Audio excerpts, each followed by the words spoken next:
साहित्य में Renault feet को अक्सर फीट 17 के रूप में उल्लिखित किया जाता है। फ्रेंच लाइट टैंक फीट 17 या कुछ इसी तरह का इतिहास में सबसे क्रांतिकारी और महत्वपूर्ण टैंक डिजाइनों में से एक था।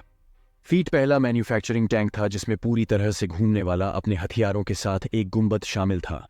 सोसाइटी दीज ऑटोमोबाइल रेनॉल्ट उस समय के फ्रांस के मुख्य ऑटोमोबाइल निर्माताओं में से एक, और अब रेनॉल्ट ऑटोमोबाइल कंपनी ने फीट को डिजाइन और निर्मित किया। संभव है कि लुई रेनॉल्ट इस विचार पर काम करना शुरू कर दिया था।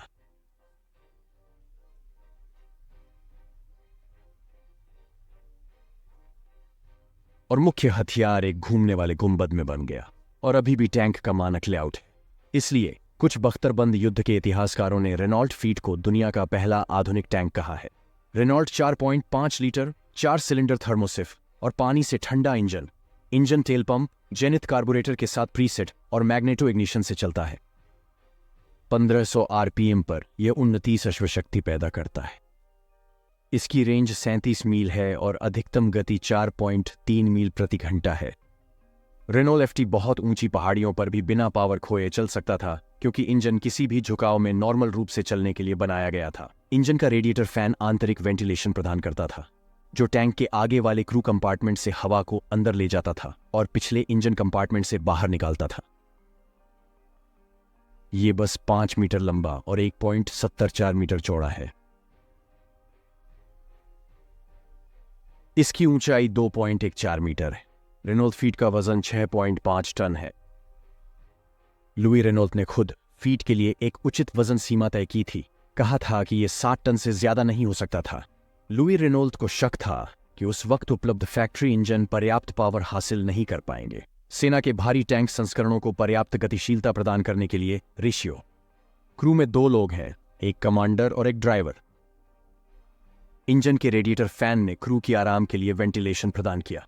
उनकी निकटता के बावजूद ऑपरेशन के दौरान क्रू संचार का कोई तंत्र नहीं था।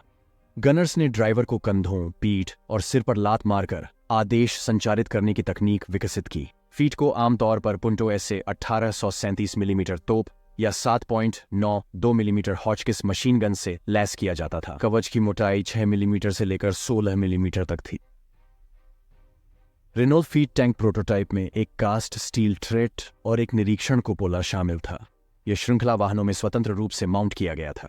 रेनॉल्ट ने एक 8 कोणीय रिवेटेड टरेट विकसित किया जो सभी परीक्षणों में सफल रहा और मामूली बदलावों के साथ ग्राहक की जरूरतों के अनुसार था। 8 कोणीय संस्करण कास्ट स्टील संस्करण की तुलना में अधिक अग्नि प्रतिरोधी था। उस समय रोल्ड प्लेट की क्वालिटी कास्टिंग से बहुत बेहतर थी।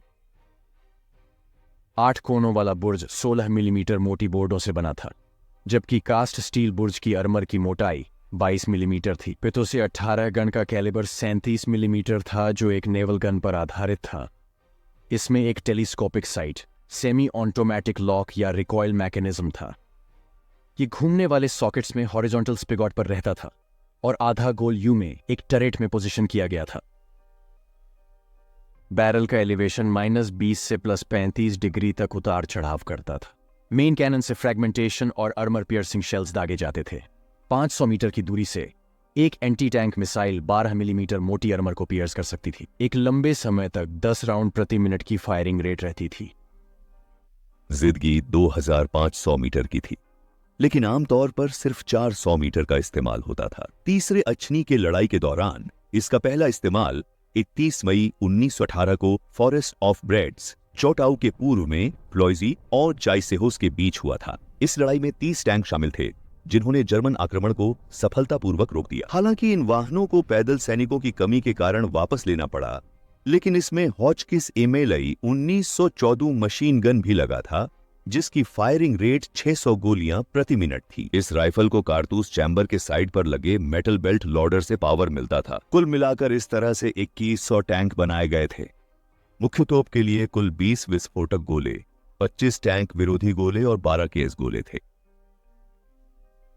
सवार मशीन गन के लिए 86 कारतूस और 50 क्लिप थी। गोला बारूद लड़ाकू कंपार्टमेंट के किनारों और नीचे रखा गया था। रेनॉल्ट का निर्माण गतिशीलता हेतु किया गया, जिसने 4.3 मील प्रति घंटे की रफ्तार हासिल की। बड़े कवच वाहनों के विपरीत यह फॉरेस्ट ऑफ ब्रेड्स और अन्य मुश्किल भूमि पर नेविगेट कर सकता था। टैंक की आगबारी कम से कम 12 मिलीमीटर मोटी कवच को भेद सकती थी, अधिकतम प्रभावी सीमा 2500 मीटर थी, लेकिन आमतौर पर यह सिर्फ 400 मीटर थी। 8 कोने वाले गुंबद का निर्माण 16 मिमी मोटे बोर्ड से और इसका इस्पात कवच 22 मिमी मोटा था। फ्रेंच उद्योग ने 3000 से ज्यादा रेनॉल्ट FT टैंक 1918 में बनाए। दरिंदे टैंक को देखो। 1918 में जर्मन साम्राज्य ने पहला जर्मन टैंक A7V बनाया। सब्सक्राइब करें, लाइक और शेयर करके